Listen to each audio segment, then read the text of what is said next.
నమస్తే, welcome to ANN. నేను Lakshminag Narahari Shetty. Headlines చూద్దాం. సెప్టెంబర్లో తెలంగాణ అసెంబ్లీ సమావేశాలు. కేసీఆర్ సభకు వస్తారా అనే దానిపై నెలకొన్న సందిగ్ధత.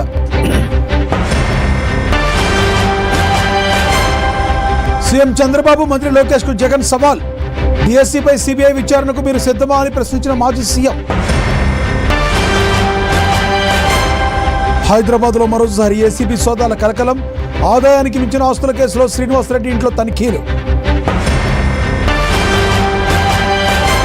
మహాబలిపురంలో southern zonal council meeting.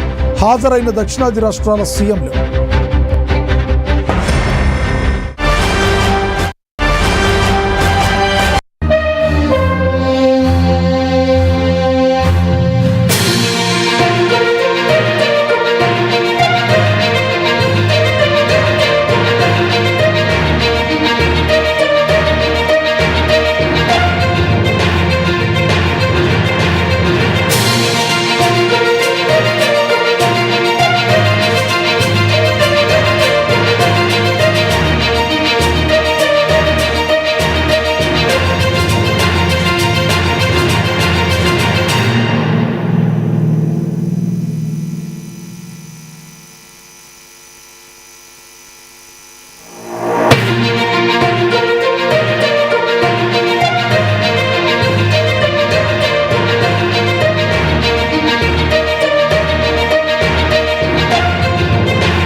Breaking news చూస్తున్నాం. తమిళనాడులోని మహాబలిపురం వేదికగా 31వ దక్షిణాది ప్రాంతీయ మండలి సమావేశం కొనసాగింది. కేంద్రం హోంమంత్రి అమిత్ షా అధ్యక్షతన జరిగిన ఈ కీలక భేటీకి దక్షిణాది రాష్ట్రాల ముఖ్యమంత్రులు, కేంద్ర పాలిత ప్రాంతాల ప్రతినిధులు హాజరయ్యారు. తెలంగాణ తరపున డిప్యూటీ సీఎం భట్టి, మంత్రి తుమ్మలతో పాటుగా ఉన్నతాధికారులు కూడా ఈ సమావేశంలో పాల్గొన్నారు. ఏపీ నుంచి సీఎం చంద్రబాబు పాల్గొన్నారు. రాష్ట్రాల అభివృద్ధి, అంతర్రాష్ట్ర సమస్యల పరిష్కారంతో పాటుగా నదీ జలాలు, విభజన అంశాలు, రవాణా, విద్య, భద్రత వంటి కీలక అంశాలపై ఈ సమావేశంలో చర్చించనున్నారు.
తమిళనాడులోని మహాబలిపురం వేదికగా 31వ దక్షిణ ప్రాంత మండలి సమావేశం కొనసాగింది.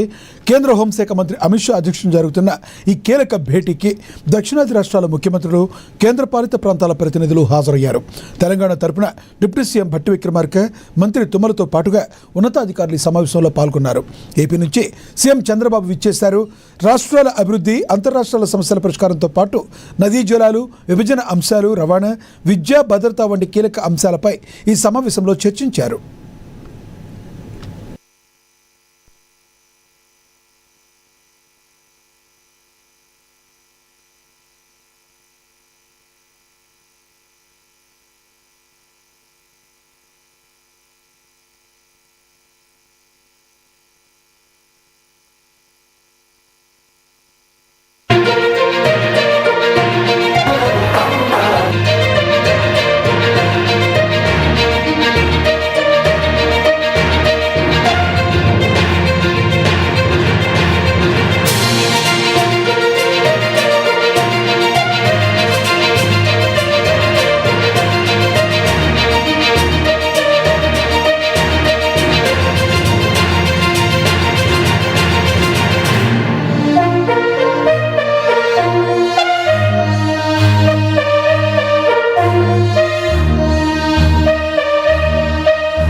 బ్రేకింగ్ న్యూస్ చూస్తున్నాం. సెప్టెంబర్లో తెలంగాణ అసెంబ్లీ సమావేశాలు జరగనున్నాయి. ఈ నేపథ్యంలో పొలిటికల్ హీట్ పెరుగుతుంది. మాజీ సీఎం బీఆర్ఎస్ అధినేత కేసీఆర్ను సీఎం రేవంత్ రెడ్డి టార్గెట్ చేశారు. అసెంబ్లీకి కేసీఆర్ రావాలని, సభలో చర్చకు హాజరై తన 10 ఏళ్ల పాలనపై సమాధానం చెప్పాలని సవాల్ విసిరారు. మరోవైపు బీఆర్ఎస్ కూడా తగ్గేదేలే అంటుంది.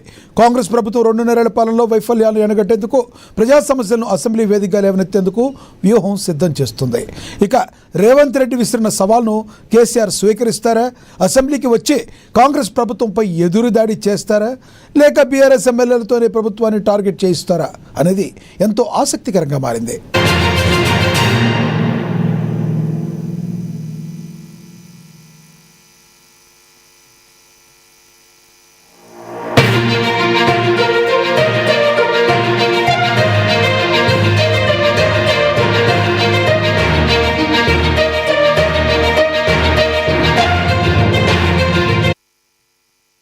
ఇదే విషయానికి సంబంధించి మరింత సమాచారాన్ని మా ప్రతినిధి హరీష్ ఫోన్ ద్వారా అందుబాటులో ఉన్నారు.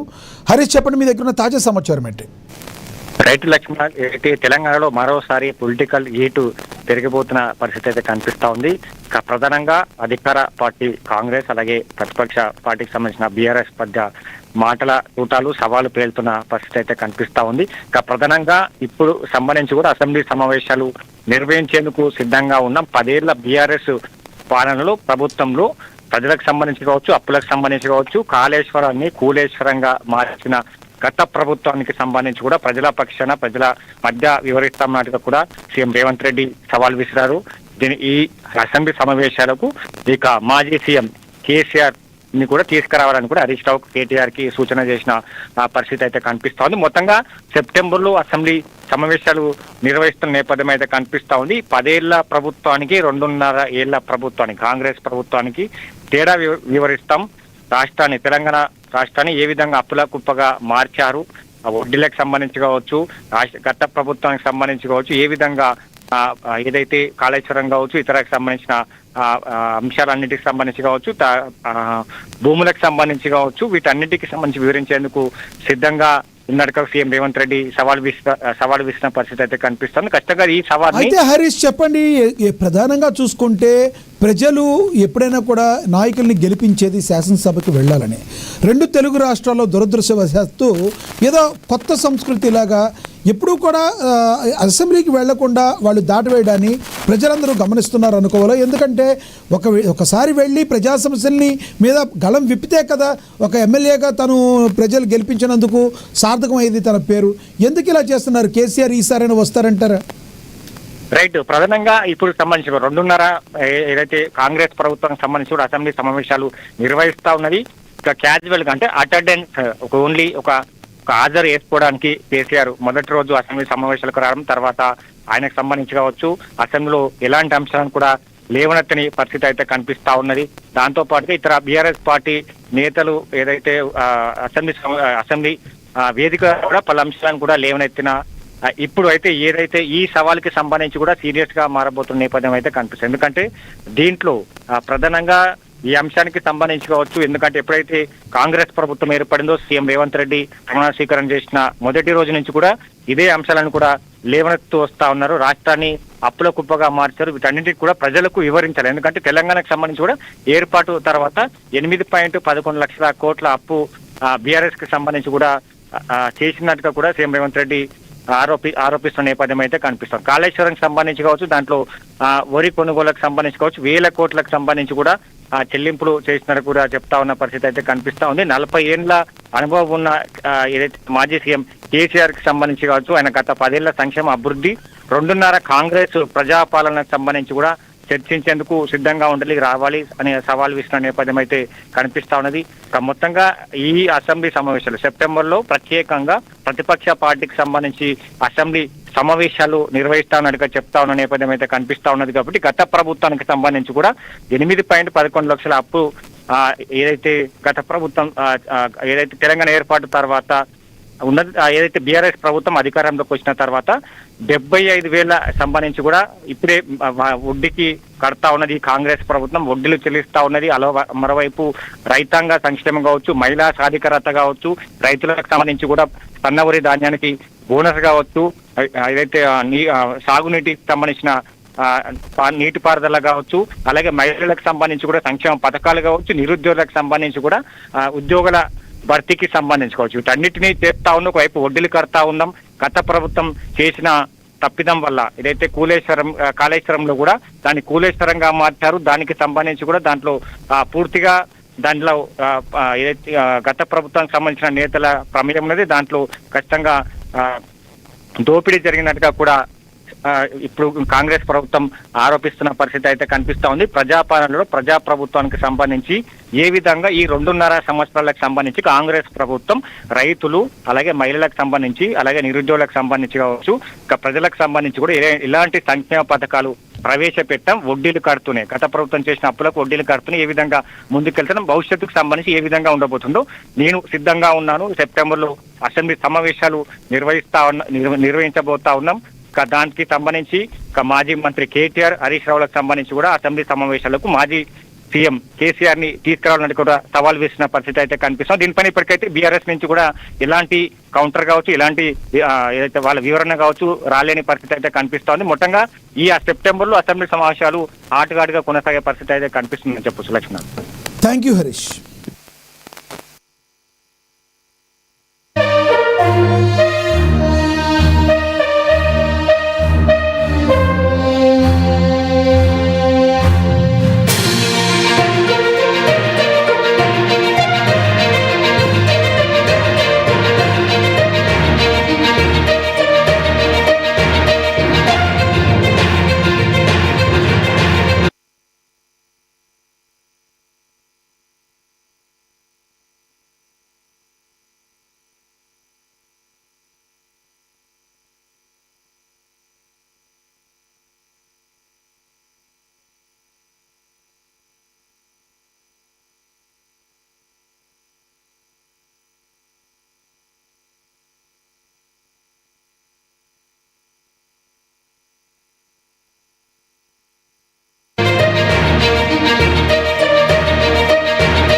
బులెటిన్లో మరో బ్రేకింగ్ న్యూస్ చూస్తున్నాం.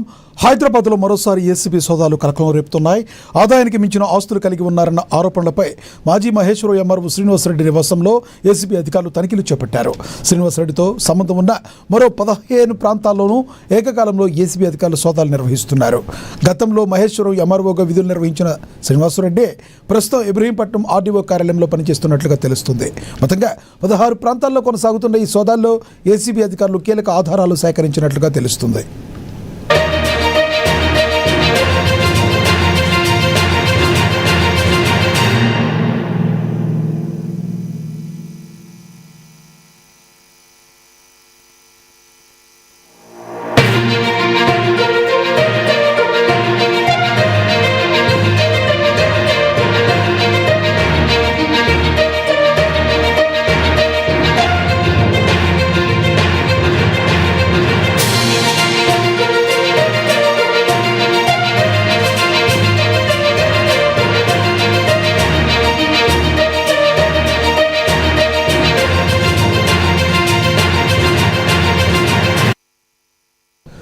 హైదరాబాద్లో మరోసారి ఏసీబీ సోదాలు కలకలం రేపుతున్నాయి.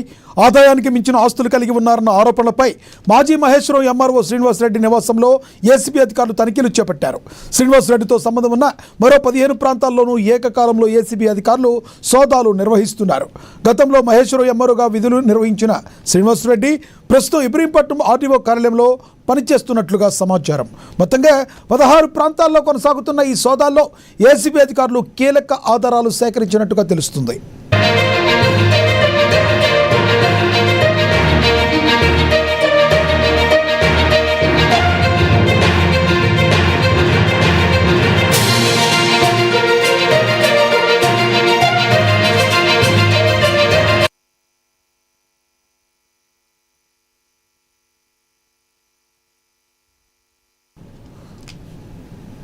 సీఎం చంద్రబాబుపై మాజీ సీఎం వైఎస్ జగన్మోహన్ రెడ్డి సంచలన వ్యాఖ్యలు చేశారు. పివి సింధు పేరును సాకుగా చూపి 372 మందికి ఉద్యోగాలు ఇచ్చారంటూ ఆరోపించారు. పివి సింధు దేశానికి ఎన్నో పథకాలు తీసుకొచ్చారని, మరి ఆ 372 మందిలో ఎవరిని మెడల్స్ తీసుకొచ్చారని జగన్ ప్రశ్నించారు. స్పోర్ట్స్ కోటాలో పివి సింధుతో 372 మంది ఉద్యోగులను ఎలా పోల్చుతారంటూ తీవ్ర ఆగ్రహం వ్యక్తం చేశారు. డిఎస్సి 2025, ఏపీపీఎస్సీ 2018 వ్యవహారాలపై సిబిఐ విచారణకు తాము సిద్ధమని జగన్మోహన్ రెడ్డి సవాల్ విసిరారు. చంద్రబాబు ఆయన కుమారుడు లోకేష్ కూడా సిబిఐ విచారణకు సిద్ధమా అంటూ ప్రశ్నించారు. తాము ఎలాంటి తప్పు చేయలేదని, అందుకే తలెత్తుకొని సిబిఐ విచారణకు సిద్ధమంటున్నామని జగన్మోహన్ రెడ్డి చెప్పుకొచ్చారు. రెండు సిబిఐకి మేము రెడీ, మేము తప్పు చేయలేదు కాబట్టి నేను రెడీ అంటాను.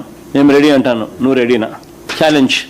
చంద్రబాబు గట్టిగా అడుగుతాను, ఆయన కొడుకుని ఇద్దరిని. డిఎస్సి 2025 పైనే కాదు, 2018 గ్రూప్ 1 నోటిఫికేషన్ మీద కూడా సిబిఐ ఎంక్వైరీకి మేము రెడీ. మేము తప్పు చేయలేదు కాబట్టి తలెత్తుకొని గట్టిగా అడుగుతున్నాం. నువ్వు రెడీనా అని అడుగుతాను. రెడీ అయితే వెంటనే లెటర్ రాసి. పివి సింధుకు డిఎస్సిలో స్పోర్ట్స్ కోటాలో నింపిన 372 ఉద్యోగాల మధ్య పోలిక తీసుకొచ్చినారు.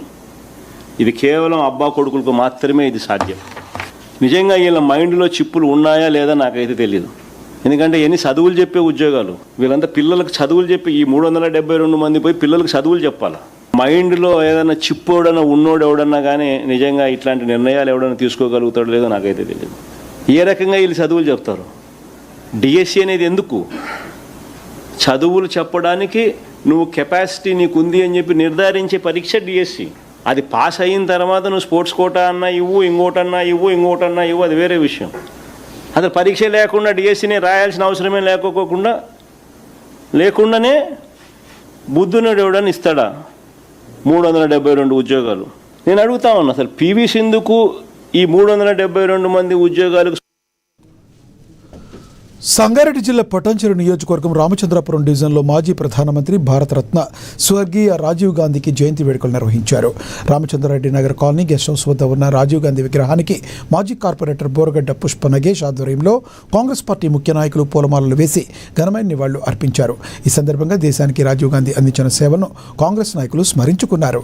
భారతదేశాన్ని ఆధునిక సాంకేతిక యుగంలోకి తీసుకెళ్లిన ఐటీ విప్లవ పితామహుడిగా రాజీవ్ గాంధీని కొనియాడారు. రాజీవ్ గాంధీ ఆశయాల స్ఫూర్తితో ప్రజాసేవలో కాంగ్రెస్ పార్టీ బలోపేతంలో ముందుకు సాగుతామని నాయకులు ప్రతిజ్ఞ చేశారు.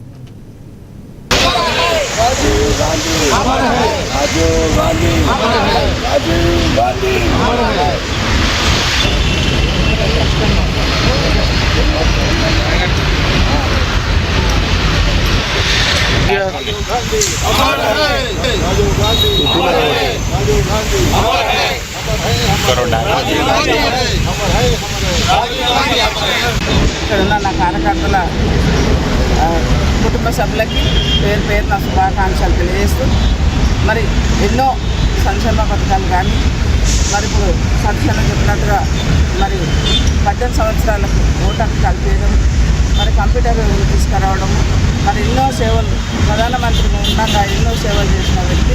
మరి ఆయన అడుగుజాడల్లో నడుస్తూ ఆయన ఏవైతే మనకు సేవలు చేసిందో ఆ సేవలలో భాగస్వాములమై ఇట్లాంటి మరి పుట్టినరోజులు కానీ మరి ఎన్నో చేసుకున్నామని చెప్పేసి కూడా ఈ సందర్భంగా తెలియజేస్తూ, మన కాంగ్రెస్ కార్యకర్తలం అందరం కూడా కలిసిమెలిసి ఉండేసేసి మన పార్టీని ఇంకా బలపతం చేసి ఇంకా ముందుకు తీసుకెళ్లాలని ప్రతి ఒక్కరిని కోరుతా ఉన్నాను. ఇక్కడున్న నా కార్యకర్తల కుటుంబ సభ్యులకి పేరున శుభాకాంక్షలు తెలియజేస్తూ, మాజీ అతను చేసిన సంస్కరణలు ముఖ్యంగా కంప్యూటర్ యుగం అయినా కానీ, మరి 18 ఏళ్లకు ఓటు హక్కు కల్పించడం కానీ, మళ్ళీ పంచాయత్ రాజ్ యొక్క నిధులు డైరెక్ట్ గ్రామ పంచాయతీకి రావడం, ఇవన్నీ మంచి సంస్కరణలు చేసిండు. అదేవిధంగా కాంగ్రెస్ పార్టీని బలోపేతం కూడా చేయడం ఆయన ద్వారా జరిగింది. ప్రజలకు ఎన్నో ఉచితమైనటువంటి సౌకర్యాలు కానీ, ప్రజలకు కావలసిన విద్య కానీ, వైద్యం కానీ, మళ్ళా ఇందిరమ్మ ఇండ్లు కానీ అన్నీ ఆయన ఆధ్వర్యంలో బాగా జరిగినాయి. భారతదేశం కూడా బాగానే అప్పట్లో డెవలప్ అయింది ఆయన ద్వారా. ఇక్కడ ఆయనకు మేమందరం పుట్టినరోజు సిద్దిపేట జిల్లా చేర్యాల పట్టణ కేంద్రంలో పాలిటెక్నిక్ విద్యార్థులు ఆందోళన చేపట్టారు. టెక్నికల్ ఎడ్యుకేషన్ శక్తి శాఖలో విలీనం చేయవద్దని జీవో నెంబర్ 97ను రద్దు చేయాలని డిమాండ్ చేస్తూ విద్యార్థులు ర్యాలీ రాస్తారోకో చేపట్టారు. టెక్నికల్ ఎడ్యుకేషన్ శక్తి శాఖలో విలీనం చేయడంతో పాటుగా పాలిటెక్నిక్ కళాశాలను యంగ్ ఇండియా స్కిల్స్ యూనివర్సిటీ పరిధిలోకి తీసుకురావాలన్న ప్రభుత్వ నిర్ణయాన్ని విద్యార్థులు తీవ్రంగా వ్యతిరేకించారు. కొత్త విధానం వల్ల పేద విద్యార్థులు పాలిటెక్నిక్ విద్యకు దూరమయ్యే ప్రమాదం ఉందని విద్యార్థులు తీవ్ర ఆందోళన వ్యక్తం చేశారు. పాలిటెక్నిక్ విద్యను సాంకేతిక విద్యాశాఖలోనే కొనసాగించాలని వారు డిమాండ్ చేశారు. తమ సమస్యలు పరిష్కరించే వరకు పోరాటం కొనసాగిస్తామని విద్యార్థులు హెచ్చరించారు.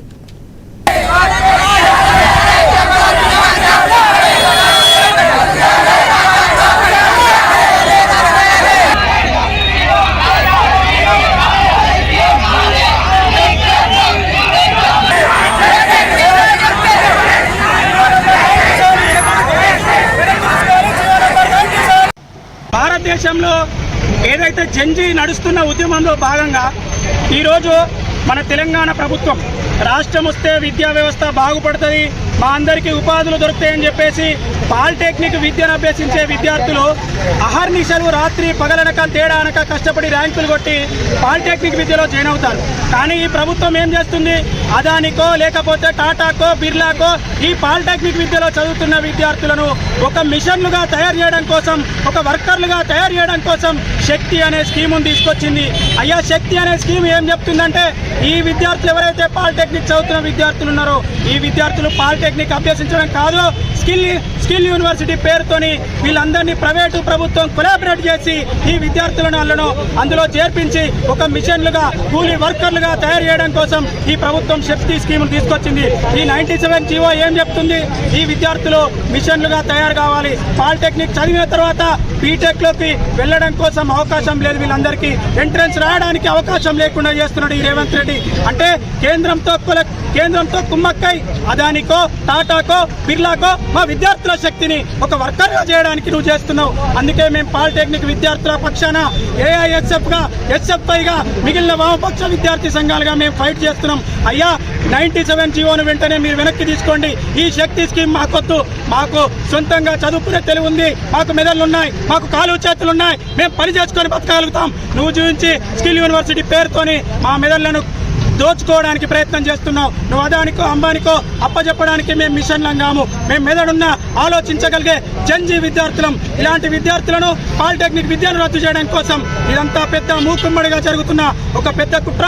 రేవంత్ రెడ్డి నువ్వు వెనక్కి తీసుకోకపోతే చదువుతున్నాము, మేము ఈసెట్ రాసి మేము పాస్ అయ్యి ఈసెట్ ర్యాంక్ కొట్టగలము, మాకు ఆ శక్తి ఉంది, మేము వర్కర్లం కాము, మేము ఇంజనీర్స్, మా స్కిల్స్ మాకున్నవి, మీరేం కొత్త స్కీమ్స్ పెట్టక్కర్లేదు, చదువుతున్నాము మేము ఈసెట్. పల్నాడు జిల్లా దాచేపల్లి మండలం కేసన్నపల్లి గ్రామంలో శ్రీ మహాలక్ష్మి అమ్మవారు శీతల యంత్రాల ప్రతిష్ఠ మహోత్సవాలు వైభవంగా కొనసాగుతున్నాయి. 3వ రోజు ఉదయం హోమాలు, బలిహరణ కార్యక్రమాలు నిర్వహించారు. సాయంత్రం మహాలక్ష్మి అమ్మవారి విగ్రహ ఊరేగింపును అట్టహాసంగా నిర్వహించగా భారీ సంఖ్యలో భక్తులు పాల్గొన్నారు. 3 రోజులుగా ఆధ్యాత్మిక కార్యక్రమాలతో గ్రామంలో పండుగ వాతావరణం నెలకొంది. రేపు అమ్మవారి ప్రతిష్ఠతో పాటుగా అన్నదాన కార్యక్రమం జరుగుతుందని ప్రజలందరూ కూడా ఈ కార్యక్రమాన్ని జయప్రదం చేయాలని కేసన్నపల్లి గ్రామ పెద్దలు కోరారు.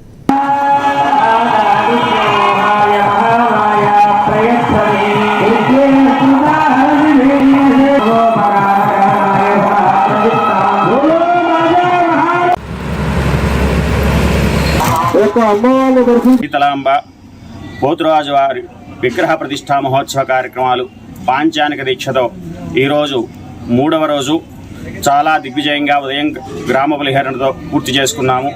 ఈనాటి సాయంకాలం అమ్మవారి యొక్క దివ్య విగ్రహాన్ని గ్రామోత్సవంగా పురోహితుల గుండా ఊరేగిస్తూ ఉన్నాము. భక్తుజనులందరూ కూడా ఎంతో భక్తి శ్రద్ధలతో ఆ అమ్మవారి యొక్క కరుణా కటాక్షాల కోసం అందరూ కూడా ఈ కార్యక్రమంలో పాల్గొంటున్నారు. కాబట్టి అందరూ కూడా అమ్మవారి కృప. ఆంధ్రప్రదేశ్ రాష్ట్రం మొత్తం కూడా వర్షాలు కురిసేసి రైతాంగం మొత్తం సుభిక్షంగా ఉండాలని చెప్పేసి గ్రామస్తులందరి సహాయంతో గత 3 రోజుల నుంచి ఈ యొక్క పూజా కార్యక్రమాలు చేస్తూ ఉన్నారు. తదుపరి ఇంకా 2 రోజులు ఈ గ్రామంలో దేవుళ్ళ యొక్క పూజా కార్యక్రమాలు జరుగుతూ ఉన్నాయి. శుక్రవారం రోజు 5వ రోజున భారీ ఎత్తున అన్నదాన కార్యక్రమం కూడా గ్రామస్తులు ఏర్పాటు చేయిస్తున్నారు. కాబట్టి ఈ పరిసర ప్రాంతంలో ఉన్నటువంటి ప్రతి ఒక్కరూ ఈ యొక్క పూజా కార్యక్రమంలో పాల్గొని అమ్మవారి తీర్థ ప్రసాదాలు స్వీకరించాలని చెప్పేసి మా గ్రామస్తులందరి తరపున కూడా ప్రతి ఒక్కరికి ఆహ్వానం పలుకుతున్నాము. అదేవిధంగా ఈ యొక్క యజ్ఞం ద్వారా గ్రామంలో వర్షాలు కురవాలని, మన రాష్ట్రం మొత్తం కూడా వర్షాలు సమృద్ధిగా పడేసి రైతాంగం మొత్తం పాడి పంటలతో సుఖ సంతోషాలతో ఉండాలని చెప్పేసి గ్రామస్తులు అందరూ కలిసికట్టుగా నడుం కట్టుకొని ఈ రోజుకు 3 రోజులుగా ఈ యొక్క కార్యక్రమాలు దిగ్విజయంగా పూర్తి చేస్తూ ఉన్నారు. మరొక 2 రోజులు ఈ కార్యక్రమాలు ఇలానే కొనసాగి 5వ రోజున అమ్మవారి విగ్రహ ప్రతిష్ఠా కార్యక్రమం మరియు భారీ ఎత్తున అన్నదాన కార్యక్రమం చేయటకు అందరూ సమిష్టి కృషితోటి ఈ కార్యక్రమాలు చేస్తున్నారు. కాబట్టి ప్రతి ఒక్కరూ ఈ యొక్క కార్యక్రమంలో పాల్గొని అమ్మవారి ఆశీర్వచనాలు, అమ్మవారి అన్నప్రసాదాలు కూడా తీసుకోవాల్సిందిగా. అమలాపురంలో చిరంజీవి నర్సింగ్ హోంలో భారీ నిధుల గోల్మాల్ వ్యవహారం కలకలం రేపుతుంది. ఆసుపత్రి నగదు వసూళ్లు, బిల్లింగ్, మెడికల్ షాప్ ఆర్థిక వ్యవహారాలు నిర్వహిస్తున్న సిబ్బంది వ్యక్తిగత ఖాతాలకు మళ్లించినట్లుగా ఆరోపణలున్నాయి. అయితే ఆసుపత్రిని 2009 నుంచి సత్యరాధ, ఆమె భర్త బండి రవికృష్ణ ప్రసాద్ నిర్వహిస్తున్నారు. ఆసుపత్రికి సంబంధించిన నగదు వసూళ్లను నమ్మకంతో ఆసుపత్రిలోని కీలక సిబ్బందికి అప్పగించారు. ఈ మోసం కారణంగా ఆసుపత్రి నష్టాల్లో కూరుకుపోయి అప్పుల పాలై చివరికి ఎమర్జెన్సీ విభాగాన్ని సైతం మూసేయాల్సి వచ్చిందని బాధితురాలు బండి రాధమ్మ తీవ్ర ఆవేదన వ్యక్తం చేశారు. బాధితురాలి ఫిర్యాదుతో 6గురిపై కేసు నమోదు చేసి పోలీసులు 3గురిని అరెస్ట్ చేసి రాజమండ్రి సెంట్రల్ జైలుకు తరలించారు. మరో 3గురు పరారీలో ఉండడంతో వారి కోసం గాలింపు కొనసాగుతుంది. ఈ క్రమంలో నా హాస్పిటల్ అంతా నేను ఒక్కదాన్ని ఎమర్జెన్సీ అవ్వటం వల్ల చూడలేకపోవటం వల్ల నాకు హెల్ప్గా బంధువుల్ని ప్లస్ కొంతమంది స్టాఫ్ని పెట్టుకోవడం జరిగింది.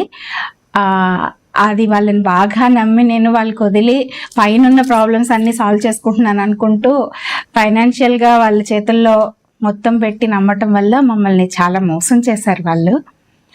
వాళ్ళ మీద కంప్లైంట్ చేశాము. ఈ క్రమంలో మా హాస్పిటల్ని కొంత ఎమర్జెన్సీ సర్వీసెస్ రోడ్డు మీద ఉన్న బ్రాంచ్ని మాత్రం మెయింటెనెన్స్ కష్టమయ్యి వీళ్ళంతా ఫ్రాడ్ చేసి డబ్బు హాస్పిటల్ ఇన్కమ్ అంతా వాళ్ళ అకౌంట్లోకి వేసేసుకోవడం వల్ల మాకు ప్రాబ్లమ్స్ వచ్చి హాస్పిటల్ ఈ కోర్ట్ కంప్లైంట్కి వెళ్ళింది కదా, రఫ్గా ఒక 5-6 crores అని పెట్టి ఇంకా ఎక్కువ ఉంటుందని ఎస్టిమేషన్స్. ఆ హాస్పిటల్ ముయ్యాల్సి వచ్చిందంటే దీనిలో 7గురు ఉన్నారు. 7గురు ఆ పక్కాగా 6గురు సొంత నమ్మిన. రంగారెడ్డి జిల్లా రాజేంద్ర నగర్ పరిధిలో పోగొట్టుకున్న మొబైల్ ఫోన్లను అత్తాపూర్ పోలీసులు రికవరీ చేశారు. కేంద్ర ప్రభుత్వం తీసుకొచ్చిన సిఈఐఆర్ పోర్టల్ సహాయంతో సుమారుగా 2 లక్షల రూపాయల విలువైన 25 మొబైల్ ఫోన్లను పోలీసులు గుర్తించారు. అనంతరం బాధితులను పోలీస్ స్టేషన్కు పిలిపించి ఆధారాలు పరిశీలించారు. ఫోన్లను వారికి అందజేశారు. మొబైల్ ఫోన్ అయినా లేదా దొంగతనానికి గురైన వెంటనే స్థానిక పోలీస్ స్టేషన్లో ఫిర్యాదు చేయాలని పోలీసులు సూచించారు.